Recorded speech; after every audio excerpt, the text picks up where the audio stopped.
فرماتے صحابہ نہ بات کر رہے تھے، اور بات یہ کر رہے تھے کہ یار لوگوں کو گناہوں سے کیسے روکا جائے، لوگوں کو گناہوں سے گفتگو صحابہ یہ کر رہے تھے۔ عبداللہ ابن عمر کہتے ہیں بیٹھے تھے اور جو گفتگو کر رہے تھے کہ گناہوں سے پلاننگ جی ہوتی تھی، ان کی جو محفلیں ہوتی تھی نا بیٹھ کے، وہ خوش گپیاں نہیں ہوتی تھی بلکہ وہ تبلیغ کی، جد و جہد کی، لوگوں کو برائی سے منع کرنے کے لیے بیٹھتے تھے، اس پر منصوبہ بندی کرتے تھے، پلان کرتے تھے، آگے ترتیب دیتے تھے۔ گفتگو ہو رہی تھی تو اب آپس میں بات ہونے لگی کہ کون سا گناہ زیادہ برا ہے جس پر سب سے پہلے کام کیا جائے۔ تو دور ایک صحابی بیٹھے تھے، ان کا نام تھا عبداللہ ابن عمر، ایک عبداللہ بن عمر ہے اور ایک عبداللہ ابن عمر ہے۔ حضرت عبداللہ ابن عمر دور بیٹھے تھے، بڑے سمجھدار سیانے باریک بین آدمی تھے۔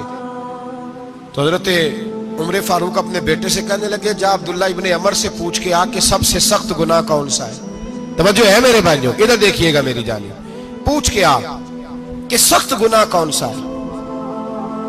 عبداللہ بن عمر رضی اللہ تعالیٰ عنہ کی خدمت میں جب عبداللہ ابن عمر گئے تو جا کے کہنے لگے کہ صحابہ پوچھتے ہیں کہ آپ نے زیادہ وقت گزارا ہے نبی رحمت صلی اللہ علیہ وسلم کے پاس، تو بتلائیے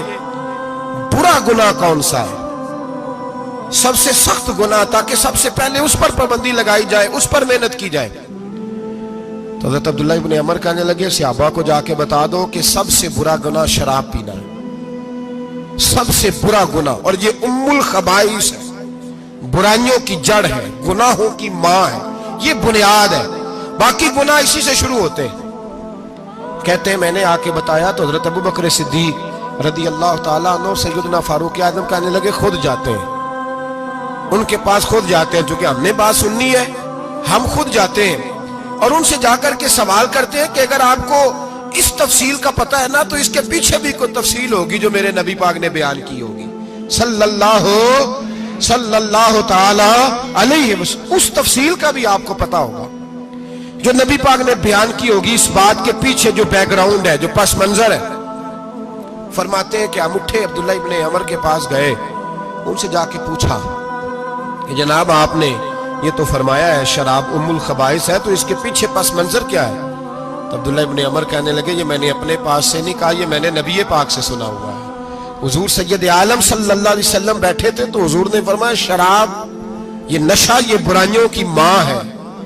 اور پھر حضور نے ایک مثال بیان فرمائی، نبی رحمت علیہ السلام نے فرمایا بنی اسرائیل کا ایک واقعہ ہے، ایک خوبصورت جوان تھا، ایک عورت کا دل آ گیا اس پر۔ یہ یاد رکھ لیں، ہم لڑکوں کو منع کرتے رہتے ہیں لیکن ہمیں گھر کی بچیوں پر بھی توجہ دینی ہوگی، ہمیں ان کے فون پر بھی نگرانی کرنی ہوگی، ہمیں وہاں بھی غور کرنا ہوگا، اس لیے کہ اگر کوئی بچی گنجائش نہ دے تو میرا خیال ہے کہ لڑکا جرت کرنے کی طاقت نہیں رکھتا، تو وہاں بھی ان کی اماں سے کہے کہ پابندی لگائے، بچی کسی کا موبائل لے کر کے کہیں اس کو استعمال تو نہیں کر رہی، اس پودے پر بھی توجہ دے، درخت بننے سے پہلے اس کی بھی نگرانی کریں، یہ بھی بڑا ضروری کام ہے۔ عورت کا دل آ گیا تو نبی پاک علیہ السلام فرماتے اس نے کوئی بہانہ لگایا، کسی کو کہا کہ اس نوجوان کو بلا کے لاؤ، اس کو کہو کہ ہم نے کوئی گواہی لینی ہے تجھ سے۔ وہ نوجوان آیا، ایک کمرے میں داخل ہوا تو اگلے کمرے میں لے گئے، وہاں داخل ہوا تو اس سے اگلے کمرے میں لے گئی، وہ داخل ہوا تو اسی طرح 7 مکفل کمروں میں لے گئی۔ میرے کریم رسول میرے محبوب پاک علیہ السلام فرماتے، صحابہ کو سمجھا رہے ہیں میٹھے لب و لہجے میں، فرماتے جب سب سے پچھلے کمرے میں لے گئی تو ایک لڑکا بندھا ہوا تھا وہاں رسیوں سے، شراب کا پیالہ پڑا ہوا تھا، اور بی بی کہنے لگی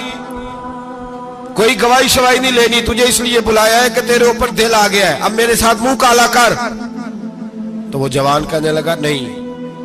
میں نے اپنے نفس کو پاک رکھا ہوا ہے، میری نظر بھی پاک ہے، دل بھی پاک ہے، اور اس کی برکت یہ ہے کہ رب نے میری روح کو بھی پاک رکھا ہوا ہے، تو میں یہ حرکت نہیں کر سکتا۔ پاک لوگ پلید کاموں کی جانب توجہ نہیں کرتے، میں یہ حرکت نہیں کر سکتا۔ اقبال نے اپنے بیٹے کو دعا دی تھی، اس نے کہا تھا حیا باقی نہیں ہے زمانے کی آنکھ میں، خدا کرے کہ رہے تیری جوانی بے داغ،